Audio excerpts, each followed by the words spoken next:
क्या खबर बच्चा लोग। पढ़ाई लिखाई हो रहा है ना। रिटायरमेंट हम लोग पढ़ रहे हैं ना। बताओ।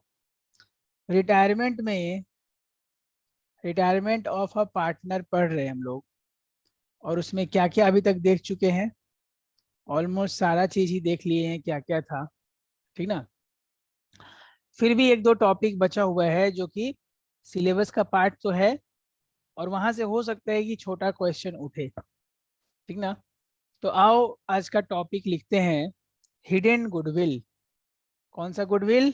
Hidden goodwill. अबे हिडन गुडविल क्या है? छुपा हुआ गुडविल। इसको समझते हैं। देखो रिटायरमेंट में क्या है ना कि जनरली गुडविल तीन तरीके से इंफॉर्मेशन दिया जाएगा। एक तो हम लोग पढ़े थे कि बैलेंस शीट के एसेट साइड में अगर गुडविल है तो उसको उठाकर हम लोग को बांट देना है पार्टनर्स कैपिटल के डेबिट साइड में। अगर एडजस्टमेंट में गुडविल है तो उसको क्या करना है? उसको भी हम लोग को देखना है। और जो पार्टनर रिटायर हो रहा है उसको जितना बनता है शेयर दे देना है। ठीक ना, क्रेडिट कर देना है। और जो गेनिंग पार्टनर है उसको डेबिट कर देना है। तो ये दोनों ही केस में गुडविल दिख जाता था।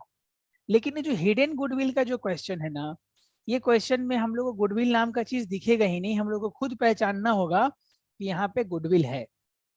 तो वो कैसे पहचानेंगे सर? उपाय बहुत सिंपल है। देखो, वही पुराना कहानी। मान लो A B C तीन पार्टनर है। तीनों का एडजस्टेड कैपिटल पता है हम लोग को। अब एडजस्टेड कैपिटल क्या होता है, याद आ गया ना? हाँ सर, एडजस्टेड कैपिटल का मतलब क्या था, फटाफट बता दो एक बार। एडजस्टेड कैपिटल का मतलब था सर, जितना भी बैलेंस शीट में कैपिटल का बैलेंस है प्लस उसमें रिजर्व, बाकी प्रॉफिट का बैलेंस, हर चीज को आपने इम्पैक्ट डाल के एडजस्ट कर लिया है। ठीक ना। तो तीनों का एडजस्टेड कैपिटल पता है। एडजस्टेड कैपिटल है ए का 40,000, बी का 30,000 और मान लो सी का 20,000। ठीक ना। सर रिटायर कौन हो रहा है? एज यूजुअल सी रिटायर हो रहा है। तो सी को हम लोग को कितना पैसा देना है? 20,000 रुपए देना है। यहाँ तक कोई तकलीफ? सी रिटायर हो रहा है, सी का एडजस्टेड कैपिटल मतलब on the date of retirement तीनों का बैलेंस। मान लो 1/4/2019 को रिटायर हो रहा हो तो तीनों का एडजस्टेड कैपिटल हमने निकाल लिया। अब सी को हम लोग को देना कितना है? 20,000 रुपए। लेकिन सी को हम लोग एक्चुअली में पे कर रहे हैं। एक्चुअली में पे कर रहे हैं। एक्चुअली में पे कर रहे हैं हम लोग उसको 25,000। 25,000 एक्चुअल पेमेंट हो रहा है, एक्चुअली पेमेंट। समझ में आ रहा है कि नहीं? तो सर ये 5,000 रुपया ज्यादा क्यों पेमेंट कर रहे हैं लोग, ये दोनों पार्टनर ए और बी मिलके सी को? उसका बनता तो 20,000 है, 25,000 क्यों दे रहा है? तो 5,000 जो है, 25,000 में से 20,000 आप माइनस कर दो तो जो 5,000 बच रहा है ना, वो क्या बच रहा है? उसका गुडविल का शेयर। अच्छा, मतलब वो फर्म का गुडविल नहीं है ना, ना ना। वो फर्म के गुडविल में सी का शेयर है। तो सर सी का शेयर था कितना? मान लो 5:3:2। अच्छा, तो फर्म का गुडविल कितना हो सकता है? ये हमसे क्वेश्चन पूछ सकता है। हिडन गुडविल निकाला है, फर्म का गुडविल कितना होगा? तो सर ये क्या निकला? ये निकला बेटा, सी को देना था 20,000 और क्वेश्चन में हम बोल रहे हैं कि सी को एक्चुअली हम पेमेंट कर रहे हैं 25,000। तो 5,000 जो एक्स्ट्रा पे कर रहे हैं वो 5,000 है हमारा हिडन गुडविल में सी का शेयर। हिडन गुडविल के अंदर सी का शेयर। तो सर वो कैसे निकालेंगे गुडविल ऑफ द फर्म? तो गुडविल ऑफ द फर्म कितना होगा? ये तो बहुत आसान है। गुडविल ऑफ द फर्म हो जाएगा, सी का शेयर कितना था? सर उसका शेयर है गुडविल में 5,000। ये कैसे मालूम चला? क्योंकि उसको उतना एक्स्ट्रा पेमेंट मिल रहा है। ठीक है। सी का प्रॉफिट शेयरिंग रेशियो कितना है? सर सी का प्रॉफिट शेयरिंग रेशियो है 2/10। सी का प्रॉफिट शेयरिंग रेशियो है 2/10। तो उसको उल्टा कर कर मल्टीप्लाई कर लीजिए तो आ जाएगा ये 2,500, मतलब 25,000।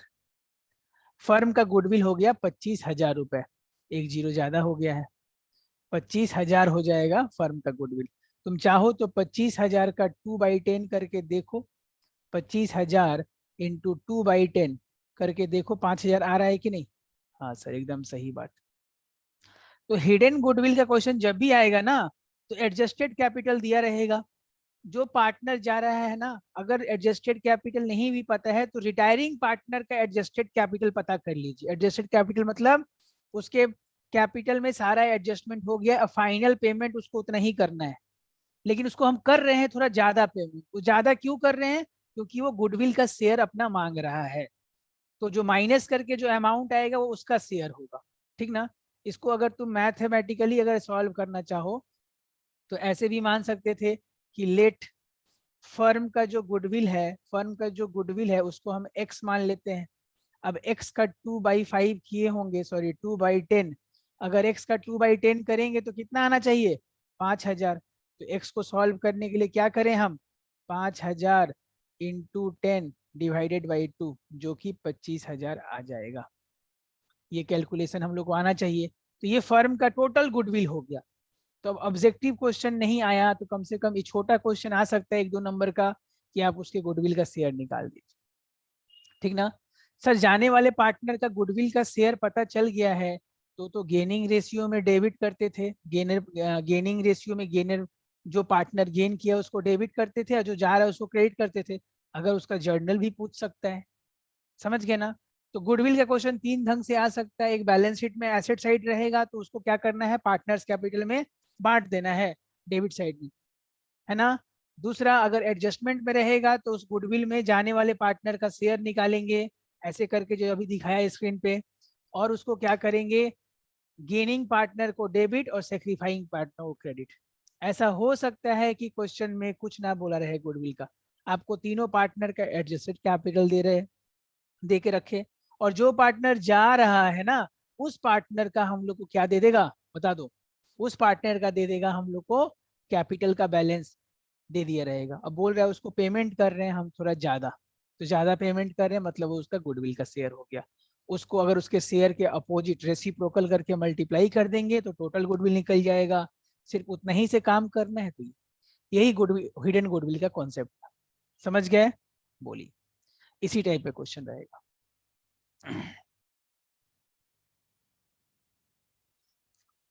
तो आओ एक क्वेश्चन कर लेते हैं। हिडन गुडविल के ऊपर मैंने एक यहाँ पे क्वेश्चन लिख रखा है। चलो भाई इसको करते हैं। ठीक ना। ए बी सी 3 पार्टनर है, उन लोग का प्रॉफिट शेयरिंग रेशियो है 1:2:3। सी एज यूजुअल रिटायर हो रहा है हमारे पार्टनरशिप से।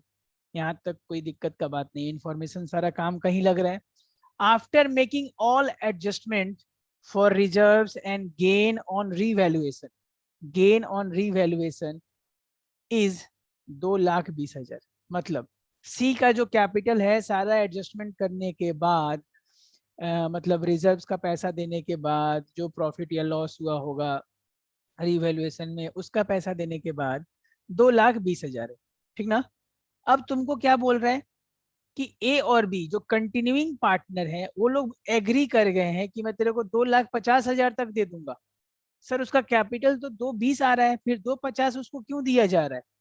अब आप लोग समझदार हैं, समझ जाइए। सी को ज्यादा पेमेंट मिल रहा है। कितना ज्यादा मिल रहा है? 30,000। तो 30,000 क्या हो गया? सीज शेयर इन गुडविल, जाने वाले पार्टनर का शेयर मिल गया। चलिए, आपसे क्या बोला है? न्यू रेशियो है 1:3। Journal entry for treatment of goodwill. ठीक है। तो सबसे पहले हम लोग निकालते हैं, सॉल्यूशन लिखते हैं यहाँ पे, आइए। और सबसे पहले क्या निकालेंगे? C's share in goodwill, C's share in goodwill निकालेंगे। क्या होगा फॉर्मूला उसका? सर एग्रीड पेमेंट, जितना हम लोग एग्री कर रहे हैं पेमेंट करने के लिए, agreed payment minus adjusted capital. Exam में फॉर्मूला नहीं लिखना है तुमको, समझाने के लिए बस एक नोट्स बनाने के लिए लिख दिया है। तो ध्यान से देखा जाए तो 2,50,000 माइनस 2,20,000 कितना आ जाएगा? आ जाएगा ये 30,000। ये 30,000 आ गया। और ध्यान से सोचा जाए तो रिटायरमेंट वाले चैप्टर में हम लोग को फर्म के गुडविल से मतलब नहीं है। फर्म का गुडविल मालूम चल भी जाता था तो याद करो हम लोग क्या करते थे, उस फर्म के गुडविल में हम लोग पता करते थे कि जाने वाले पार्टनर का शेयर कितना है। क्यों सर, क्यों पता करते थे? क्योंकि हमको इतना ही रुपया से जाने वाले पार्टनर का शेयर के अमाउंट मैंने गुडविल का जो शेयर है उसी से उसको क्रेडिट करना है। और जो कंटिन्यूइंग पार्टनर है अगर वो गेन कर रहे हैं दोनों के दोनों तो दोनों को डेबिट करना है कि नहीं? तो हाँ, तो अभी हम लोग को फर्म का गुडविल टोटल निकालने में नहीं जाना है। तो सर अभी कुछ देर पहले आप क्यों सिखा रहे थे फर्म का गुडविल? मान लो क्वेश्चन में पूछ लेता है कि फर्म का गुडविल भी बताओ, तो क्या उल्टा करके हम नहीं निकाल सकते क्या? ये उसका शेयर है, कितना शेयर है सी का? I think 3/6। यहाँ देखो सी शेयर कितना है, सी शेयर 3/6 है ना, 3/6।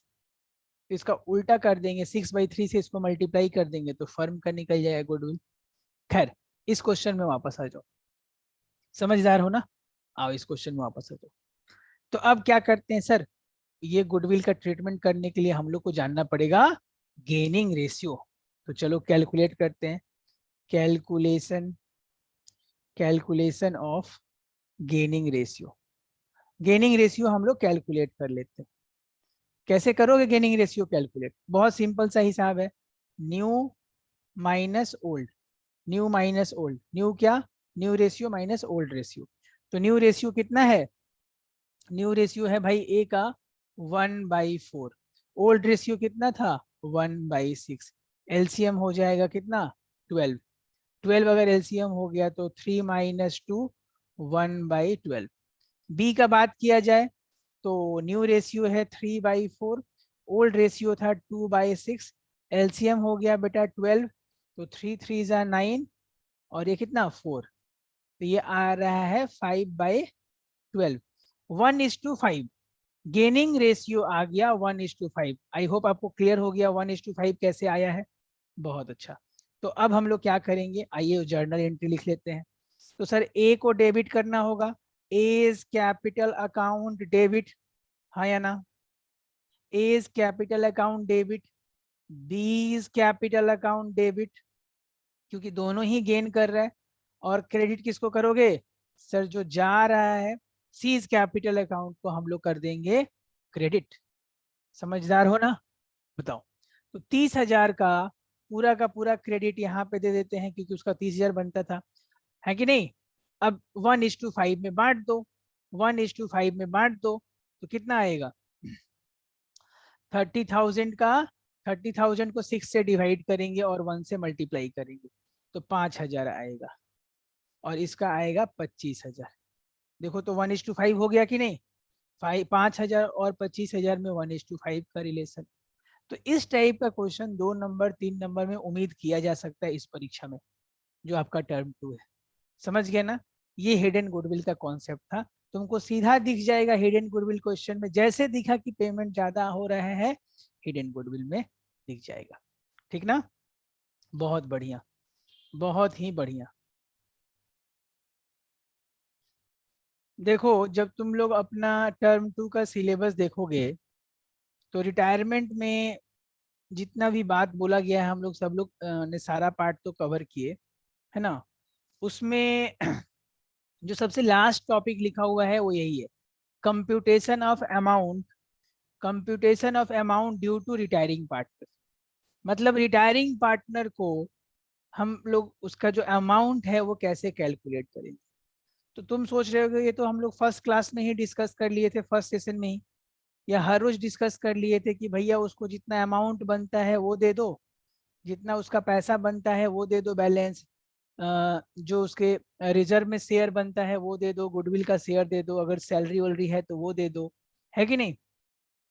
लेकिन अभी थोड़ा 5 मिनट देकर इसको अच्छे से डिस्कस कर लेते हैं कि क्या पता एग्जाम में एक ऐसा क्वेश्चन आ जाए कि भाई पार्टनर्स का कैपिटल का बैलेंस इतना है और ये चीज दिया हुआ है तो आप उसमें क्या प्लस करेंगे क्या माइनस करेंगे, ये सब सिर्फ 5 से 10 मिनट लेंगे, लिख लेंगे एक जगह, ताकि ऐसा मन में ना रहे कि ये टॉपिक कवर नहीं हुआ। ठीक ना?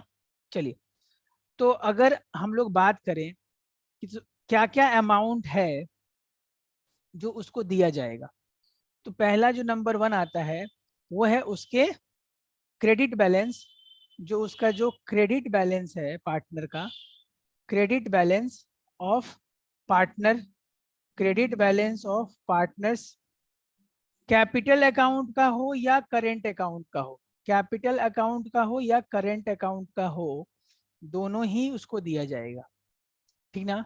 Credit balance of partner capital, current account में हो इसके या कैपिटल में हो, मतलब उसका जो फिक्स्ड है दोनों ही दे दिया जाएगा।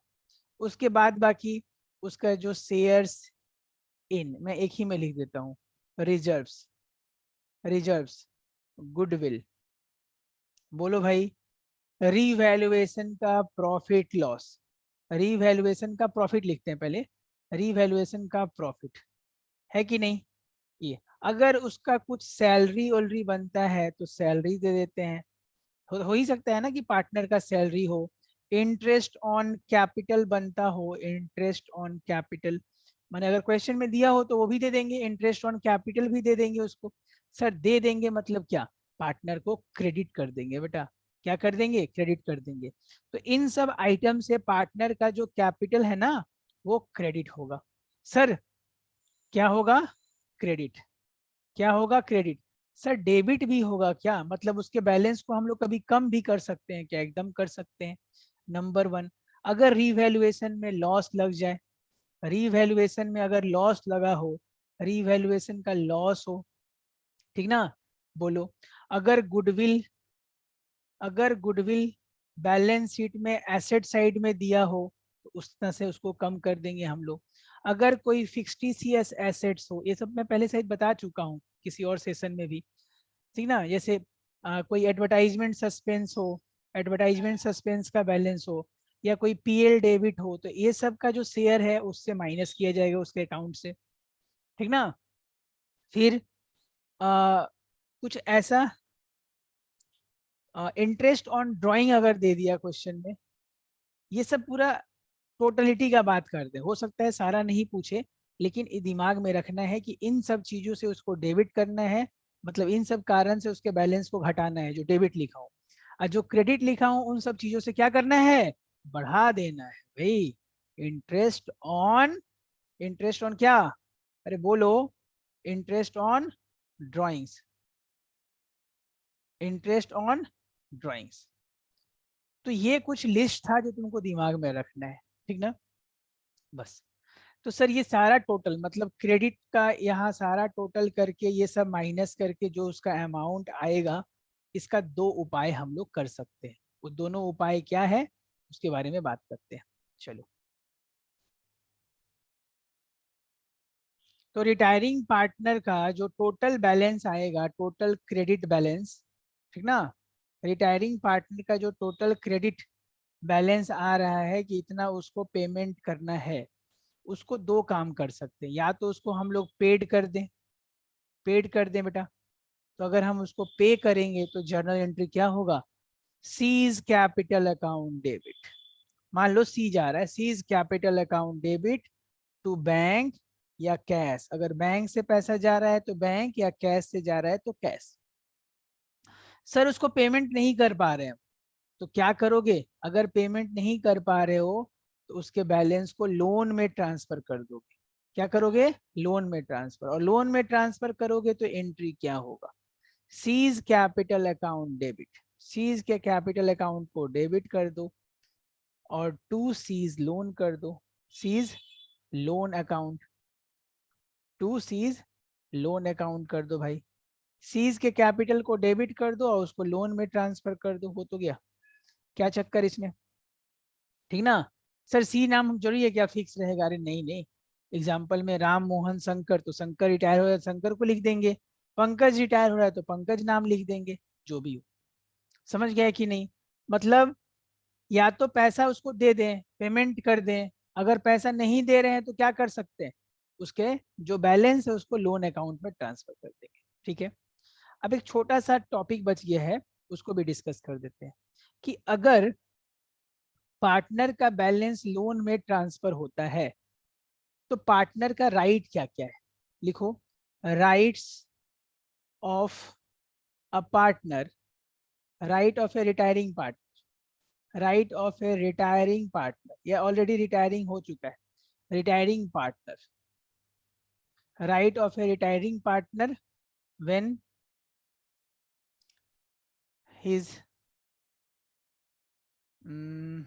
Amount transfer to loan account, ठीक ना। जब उसका अमाउंट लोन अकाउंट में ट्रांसफर कर देंगे, कौन सा अमाउंट, जो उसके रिटायर होने के बाद ड्यू हुआ था, तो उसके पास दो राइट बनता है। राइट क्या है मतलब सर, जनरली पार्टनरशिप में जो भी राइट होता है वो सब्जेक्ट टू एग्रीमेंट होता है, जो एग्रीमेंट में लिखा है वही राइट। अगर एग्रीमेंट में कुछ नहीं लिखा है तो नहीं माना जाएगा। एक दो एक्सेप्शन है, जैसे 6% इंटरेस्ट ऑन लोन, वो सब को छोड़कर, नहीं तो अदरवाइज जो बात एग्रीमेंट में लिखा हुआ है उससे बड़ा कोई बात हो ही नहीं सकता। तो यहाँ पे उसको दो राइट दिया गया है कि भाई जो अमाउंट ड्यू है तुम्हारा, उस पे तुम 6% इंटरेस्ट ले लो पर एनम के हिसाब से, 6% इंटरेस्ट पर एनम, जितना अमाउंट ड्यू है उसके ऊपर। या ऑप्शन नंबर 2, जितना दिन भी पैसा बिजनेस में यूज हुआ उसके रिटायरिंग होने के बाद, उस दौरान आपने जितना प्रॉफिट कमाया है उसमें उसका हिस्सा, कितना हिस्सा सर, टीएसआर में क्या, नहीं नहीं, उसके अमाउंट, मतलब प्रॉफिट शेयर, प्रॉफिट में शेयर, प्रॉफिट में शेयर मतलब प्रॉफिट में वो अपना हिस्सा मांगेगा भाई। कौन, प्रॉफिट में पार्टनर अपना शेयर मांग लेगा। सर तो वो तो पार्टनर था नहीं, अब क्यों शेयर मांग रहा है, ये उसको राइट मिला हुआ है, ठीक ना। तो मान लीजिए सर कि रिटायरिंग पार्टनर जब रिटायर हुआ ना तो 2 लाख रुपया उसका बनता था। कितना बनता था, 2 लाख रुपए, मतलब 2 लाख रुपए उसको ड्यू है, ठीक ना। बहुत अच्छा बात है। और उसके रिटायरमेंट होने के बाद बिजनेस और 9 महीना 10 महीना 1 साल चल गया, ठीक है, उसको अभी तक पेमेंट किए नहीं है, और उसके उसके बैलेंस, उसके जाने के बाद हम लोगों ने 5 लाख रुपए प्रॉफिट अर्न किए हैं। कितने प्रॉफिट, 5 लाख। तो ये 5 लाख में क्या वो कितना मांगेगा सर, देखो 5 लाख रुपए में वो जो हिस्सा मांगेगा ना अपना, ये 2 लाख के प्रोपोर्शनेट मांगेगा। तो मान लो सी का तो इतना बनता था, पता कर लो कि ए और बी का कंट्रीब्यूशन क्या है। तो मालूम चला ए का कंट्रीब्यूशन है 5 लाख, बी का कंट्रीब्यूशन है 3 लाख, ठीक ना। तो अब खेल देखो, C's shares in profit is equal to 5 lakh तो प्रॉफिट हुआ था इनटू 2 लाख उसका कैपिटल, बाई टोटल तीनों जन का कैपिटल, ए का 5 लाख, बी का 3 लाख, और सी जो रिटायर हो रहा है वो कितना अमाउंट छोड़ के जा रहा है, 2 लाख। ये टोटल कर लीजिए, मतलब 10 लाख रुपया इन्वेस्ट करके आप 5 लाख अर्न किए हैं। तो मेरे पैसा से आपने कितना पैसा कमाया ये बताइए। मेरा 2 लाख लगा, मैं ही रिटायर हो गया मान लो, तो 2 लाख के चलते तुम कितना कमाए होगे, इस प्रोपोर्शनेट बेसिस में हम निकाल लेंगे। तो सर 1 लाख के आसपास आ रहा है, एकदम सही बात है, 1 लाख रुपया, 1 लाख आ रहा है ना, बताओ भाई। हाँ सर 1 लाख ही आएगा, 20%। तो या तो वो 1 लाख रुपया मांगेगा, नहीं तो ये 2 लाख का 6%, 2 लाख का 6% कितना होता है बेटा, 2 लाख का 6%। अगर नंबर ऑफ मंथ भी दिया हुआ है तो वो भी कर लेंगे, मान लो 9 महीने के बाद तो 9/12 कर लेंगे। तो 1 लाख, 2 लाख का 6% कितना बताओ, 12,000, 9,000 आएगा, 9,000 आ रहा है ना, बता दो। इन दोनों में जो बड़ा है, इन दोनों में बड़ा कौन है, ये 9,000 बड़ा है कि 1 लाख, सर 1 लाख।